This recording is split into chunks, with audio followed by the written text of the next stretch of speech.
దేశంలో కరోనా తీవ్రత పెరుగుతుందని హెచ్చరించారు ఓ డాక్టర్. ముంబైలో ఉన్న పరిస్థితులను, అక్కడ ప్రజలు పడుతున్న బాధలపై వీడియో రిలీజ్ చేశారు. కరోనాను ఎవరూ లైట్గా తీసుకోవద్దని, యువకులకు ఎక్కువగా ప్రమాదం ఉందని వార్నింగ్ ఇచ్చారు. వ్యాక్సిన్ అందరూ తప్పక తీసుకోవాలని సూచించారు. అనవసరంగా భయపడి ఆసుపత్రిలో చేరవద్దన్నారు.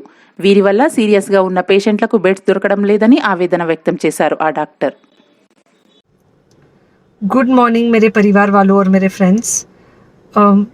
बहुत सारे डॉक्टर्स की तरह मैं भी बहुत परेशान हूँ, इसलिए मुझे लगा कि शायद मैं आपको अगर कुछ चीज़ें बताना चाहती हूँ और मैं शायद अगर ये बताऊँगी और अगर आप लोग सेफ़ रहोगे तो I might be at more peace. जैसे आपको सबको पता है कि बॉम्बे की हालत तो बहुत ख़राब है और धीरे धीरे बहुत सारे शहरों की और बहुत सारे स्टेट्स इवन टाउन्स की हालत ख़राब होते जा रही है. बॉम्बे की हालत तो इतनी ख़राब है कि हमारे हॉस्पिटल्स में आईसीयू बेड्स वेटिंग पे है, पेशेंट्स के लिए बेड्स नहीं है. It's a very very helpless, यानी मुझे इतना हेल्पलेस और लाचार कभी फील नहीं हुआ है. We have to literally manage patients at home with oxygen, and this is not something we are enjoying. So I really want all of you to follow a few things that I really am requesting you to follow. First, आप लोग please safe रहो. अगर आपको लग रहा है कि आपको 1 साल से कोरोना नहीं हुआ है इसलिए आप कोई सुपर हीरो हो या आपकी इम्यूनिटी बहुत अच्छी है और आपको ऐसे कुछ नहीं होगा, तो आप गलत फहमी में हो. हम यंग लोगों को देख रहे हैं. I mean, we have a 35-year-old who's on the ventilator and we are not able to help people now. So we do not want, we really don't want any of you to be in that situation. So, sorry.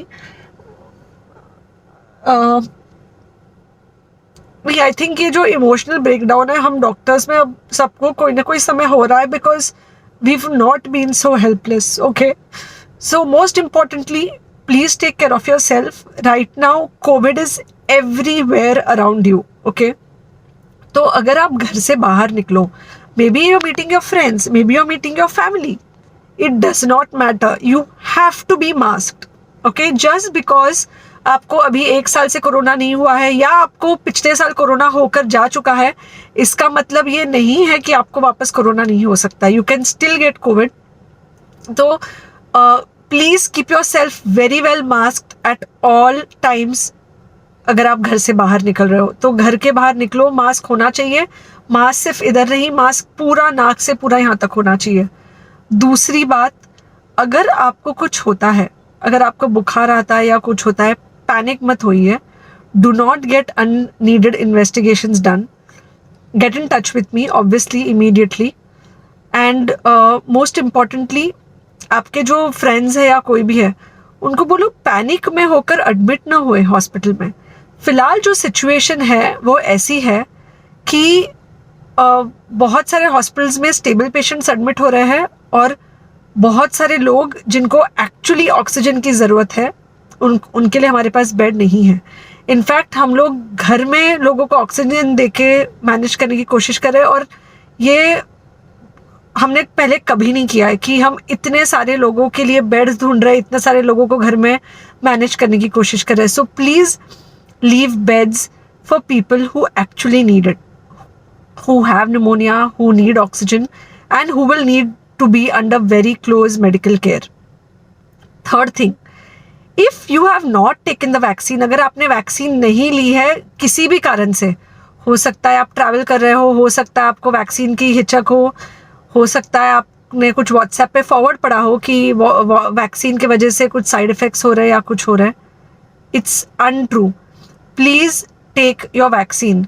ये हमको definite दिख रहा है कि जो लोगों के 2 vaccine के शॉट्स होकर 2 हफ्ते हो चुके हैं उनमें डेफिनेटली हमको इन्फेक्शन, सीरियस इन्फेक्शंस कम दिख रहे हैं और हॉस्पिटलाइजेशन ना के बराबर है. So the vaccine is definitely helping. Okay, so take care of yourself. Do not take COVID-19 lightly. Please pray for the people in the hospital and please pray for the families and the care takers of all these people in the hospital, उनको आपके प्रार्थना की बहुत ज़रूरत है और सबसे ज़्यादा ज़रूरत है कि आप अपना ध्यान रखें. ओके एंड बस घर पे रहो आप, कुछ हफ्तों तक सिर्फ घर पे रहो जब तक हम ये सिचुएशन ऐसे हैंडल कर सके कि हम एटलीस्ट कुछ हो जाए तो हम हॉस्पिटल में पेशेंट्स को ले सके. फिलहाल हालत ऐसी है कि डॉक्टर्स और डॉक्टर्स के रिलेटिव्स को भी नहीं मिल रहा है बेड, तो आप सोचिए कि it's an absolutely helpless situation. Okay I think अगर हम सब इतना ध्यान रखेंगे we will definitely come through this second wave very well.